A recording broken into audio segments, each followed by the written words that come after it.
It is October 13 of 2014. We're going to take a look at Alexander Kojève, his book Introduction to Hegel. Actually, he published it in 1947 in French, but it reached English publication in 1969. He actually anticipated the entire movement in phenomenology and was writing phenomenology before it became a science.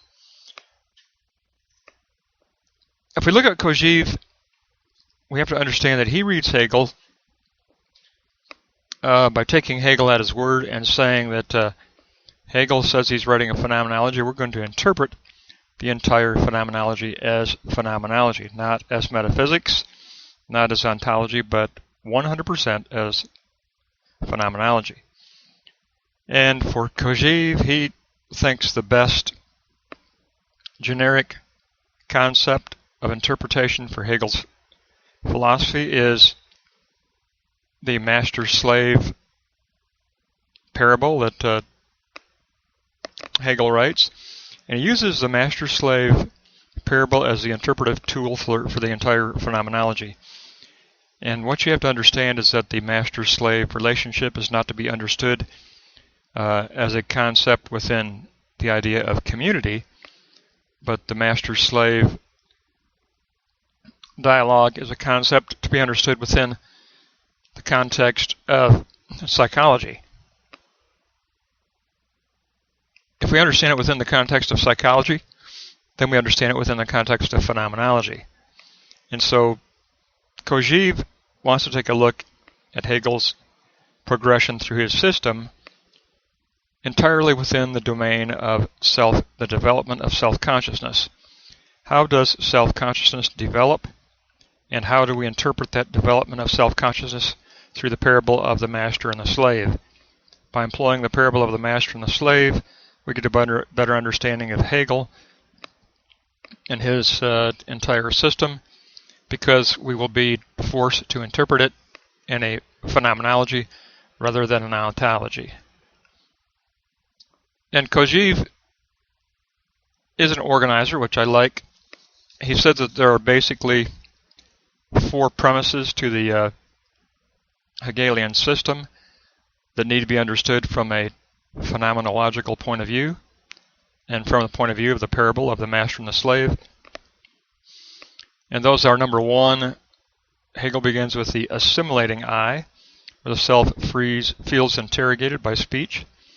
Number 2, the self evolves to the negating I, where the master-slave consciousness slowly begins to surface in a purely negating activity and the birth of an intentionality.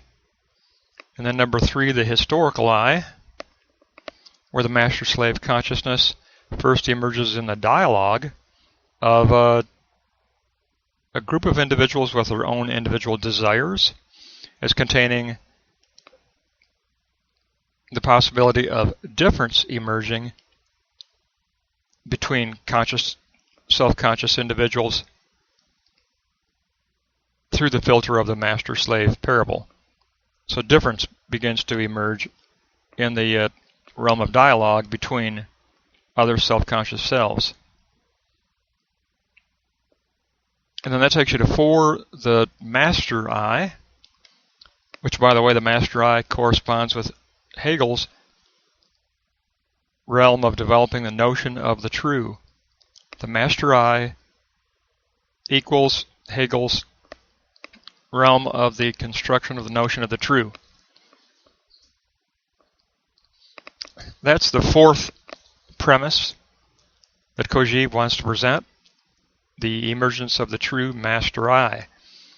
And then once we get to the emergence of the true master I, we're going to pass through an axis flip. An axis flip within self-consciousness. And self-consciousness is going to flip from the modality of master to the modality of slave. And that's going to take us into the realm of the cogito and into the realm of praxis.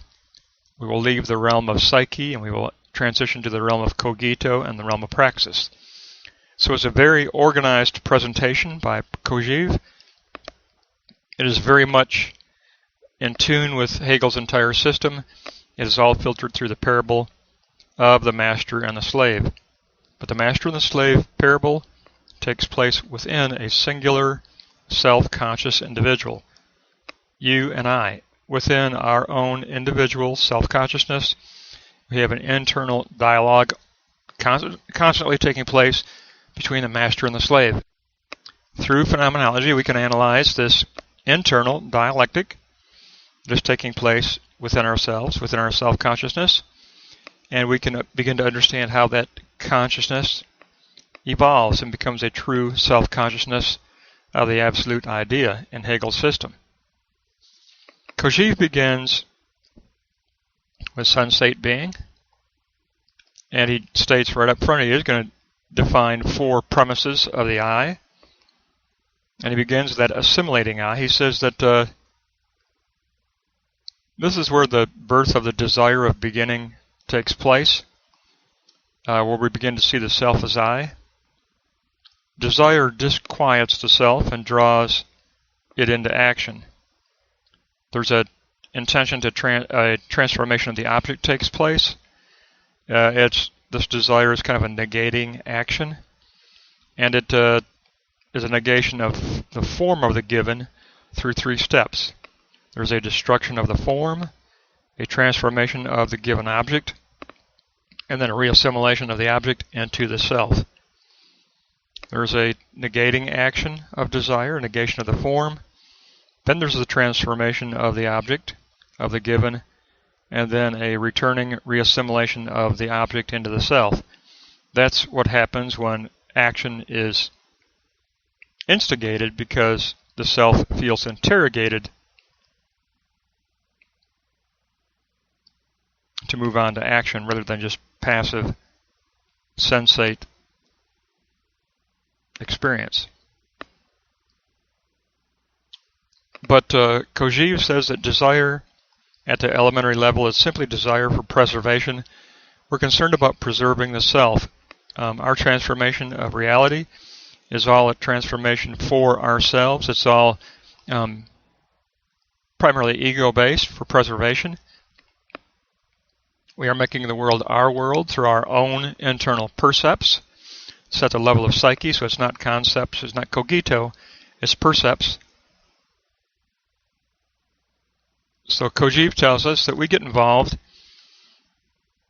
through a disquieting interrogation by the given to be involved in this 3-step aspect of desire, of negation, transformation, reassimilation. Negation, transformation, and reassimilation of the given object, all for the purpose of preservation of consciousness. All for the purpose of preservation, not transformation at the level of psyche. So that's his fundamental beginning point. It's the assimilating I. We are assimilating through a very primitive type of desire that constructs percepts for me, my percepts for my preservation, to preserve my consciousness. A negation, transformation, and reassimilation. So we do move on from this sensate being of experience to becoming an active being through the 3-step process of desire, primitive desire. But to get beyond that and to get away from simply the preservation of a consciousness and to just begin to get a hint of emerging to a true self-conscious awareness, we have to activate desire towards something other than a static given object. And Kojève says that Hegel tells us that means the I of desire must face desire itself. That will create an I of action rather than an I of assimilation. So we pass over from I of action, or I of assimilation, to I of action, and that I of action is going to confront desire with desire, and which obviously will result in a negating of negativity. and create the first emergence of the I of becoming, which is what? The intentional self is born. Intentionality is born at the level of psyche for Kojève, according to Hegel. So there is the birth of intentionality very early on. As soon as we can pass out of that assimilating I and into the active I of the negation of the negating activity of desire, by confronting other desires, by confronting desire itself, confront the idea of desire and create this first emergence. That starts to trigger a process of becoming, and the process of becoming in Hegel for Kojève can only be one thing, and that is historical. There's in Hegel the huge emphasis on the historical, and so we're going to make a transition to the historical I. Now, Kojève says the transition to the historical I can only be one place. It can only be the threshold of dialogue, what Aristotle called the dokunta threshold. It's a transition moment before you can create that notion of the true in Hegel. Before we can construct a notion of the true, we must pass through communal dialogue, even at the level of psyche. Even before we get later on, we're going to enter a threshold of communal dialogue at the conceptual level, and that's called the threshold of composition. But this is the dokunta threshold, not the threshold of composition. Conceptual composition comes later when we enter into cogito. We're in the realm of psyche right now, so we're at the dokunta threshold, which is more based on feeling type percepts rather than intellectual concepts. But it is a communal area where we do start real, honest work on the historical I. And we start to see the master-slave consciousness emerge in its true self, its true emergence. So this is the process of liberating being, where it will transition away from this threshold, but it begins with the dokunta threshold. The self must become communal. There's an intent to surpass the sensate level. The self enjoins a threshold of other selves, constituting a community of desires, a community of desiring selves.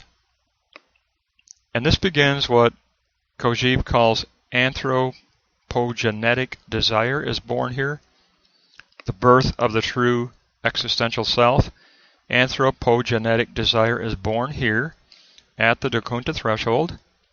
Self feeds on desire here, desire itself, and self in this process is going to win over selfish, egoistic desire and transition into a desire for true value.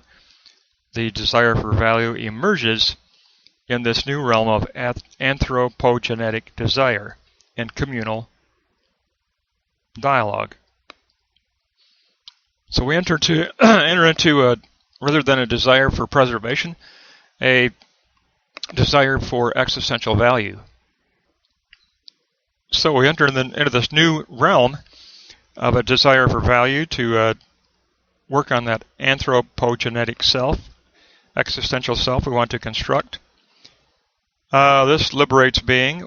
We are going to transition away from this threshold into the realm of the true. And to do that, we have to risk that previous concern of preservation of animal life for a higher goal of the light of humanity. Kojève calls this the desire for the light of humanity. So we take up a new intentionality, a highly regarded intentionality of ascertaining the light of humanity to help us to define our own internal self-consciousness, our own anthropogenetic self. It involves 4 steps. 1, the risk of one's life for what is now was previously considered a non-vital end. There's a substitution of one's animal self for this desired value self, and recognition becomes the very root of the self's desire. We desire a recognition of our own concept of value by other desiring selves.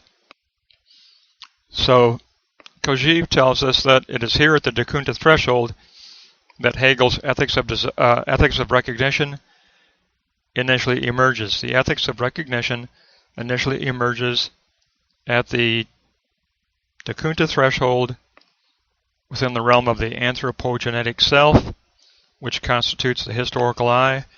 That is where the ethics of recognition first emerges.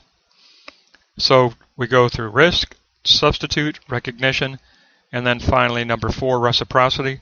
There's a willingness to engage in reciprocal anthropogenetic desire. There's an exchange of anthropogenetic desire and the notions of value that each individual desire acquires and shares at the dialogue threshold. In that dialogue, there is a refinement.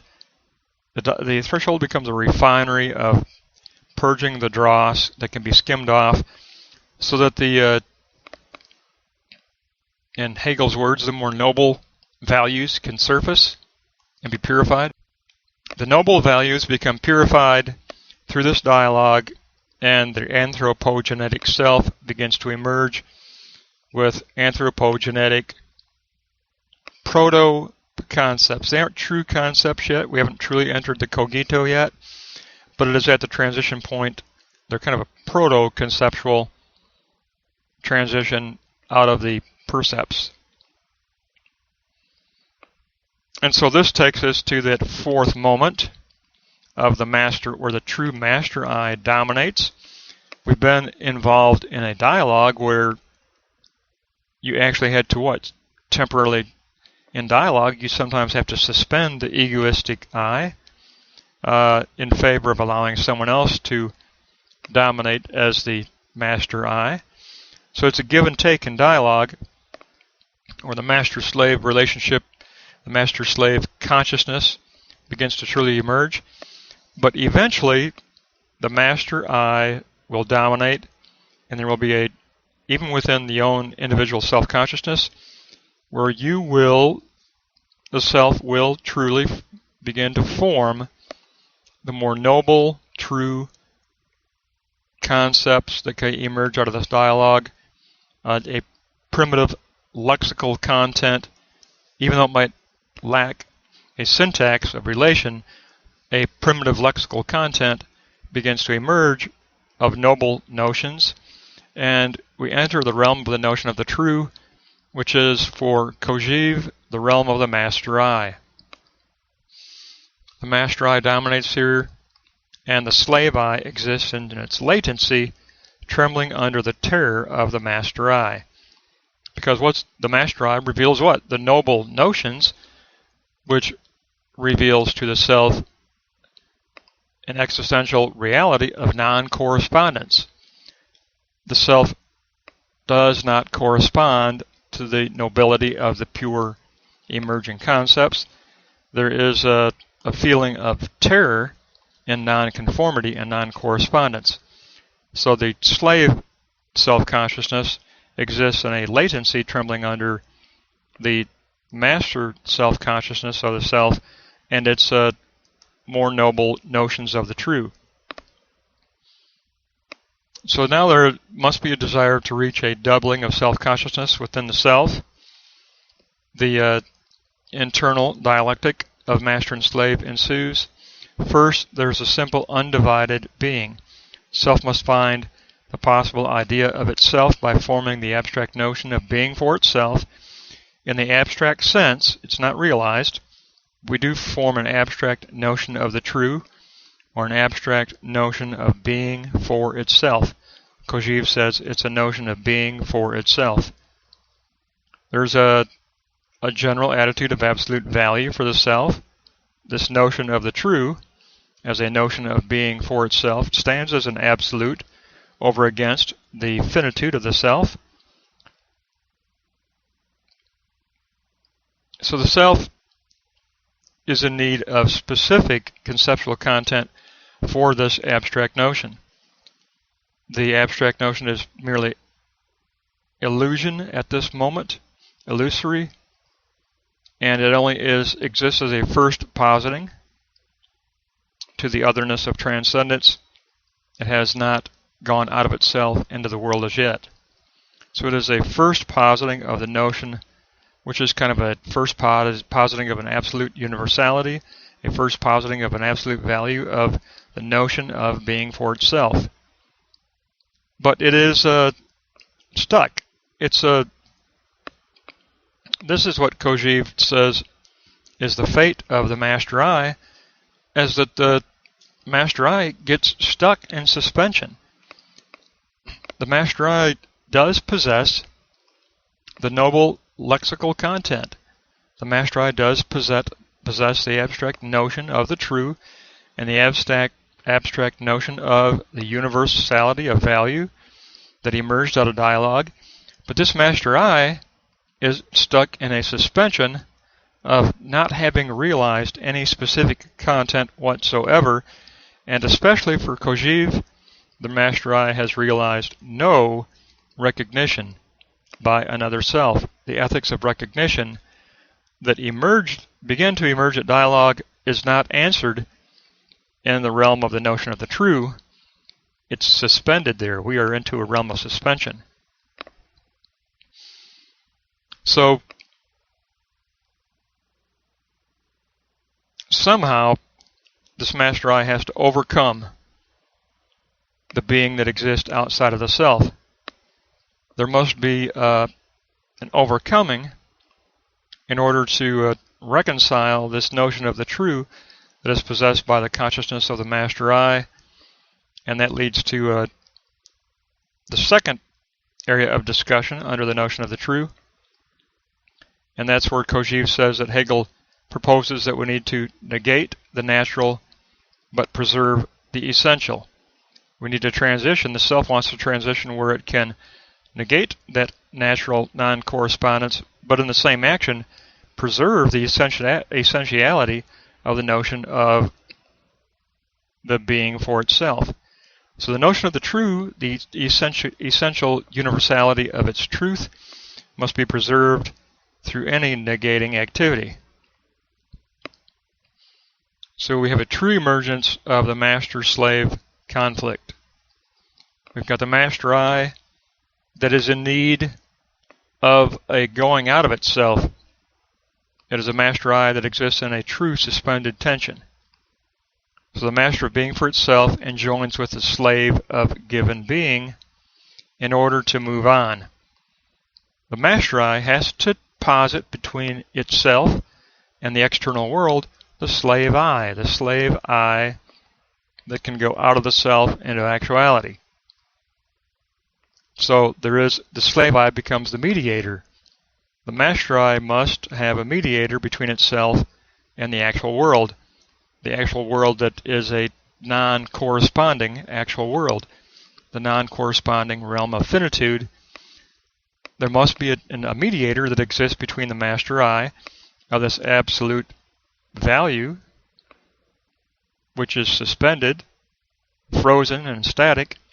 There must be a mediator in order to break free of this static suspension.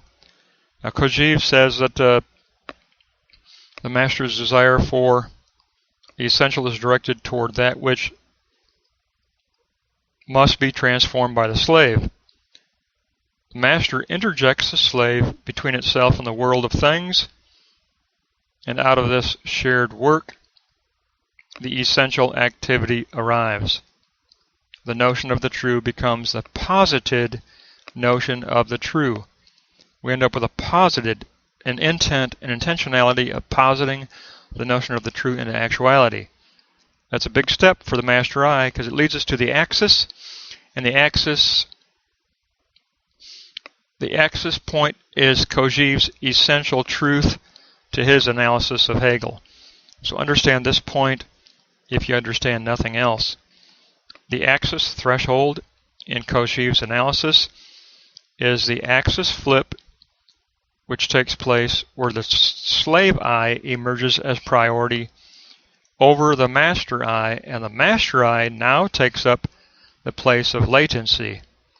So the slave I emerges as priority, and the master self exists in its latency, awaiting realization in actuality. Slave I emerges as priority, master I exists in latency. Exact reversal of the notion of the true, where the master I existed in priority and the slave I existed in latency.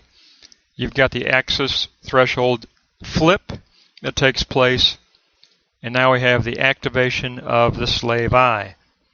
The same internal self-consciousness now seeks what Kojève called the doubling of self-consciousness. Well, how do you double self-consciousness? You double it in actuality. You double it in realization. Intentionality becomes the intentionality of realization in actuality. There's the intent to actualize the notion in actuality, the intention of realization, of a slave of realization. So from there we do enter into the realm of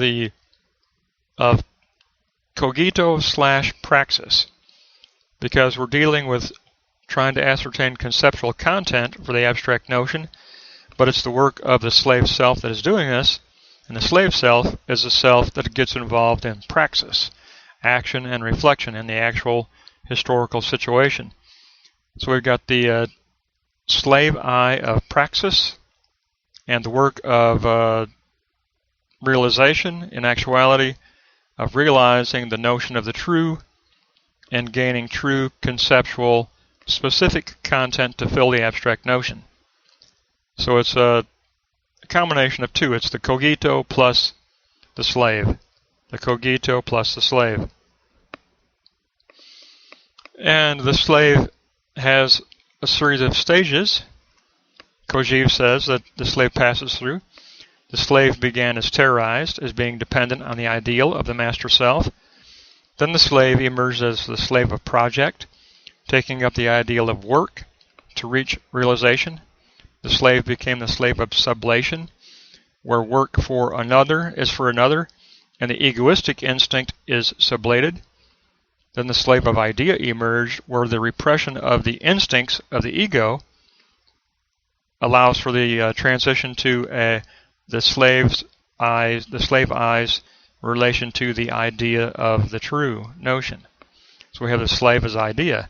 And then finally, from slave as idea, we evolve to slave as realization.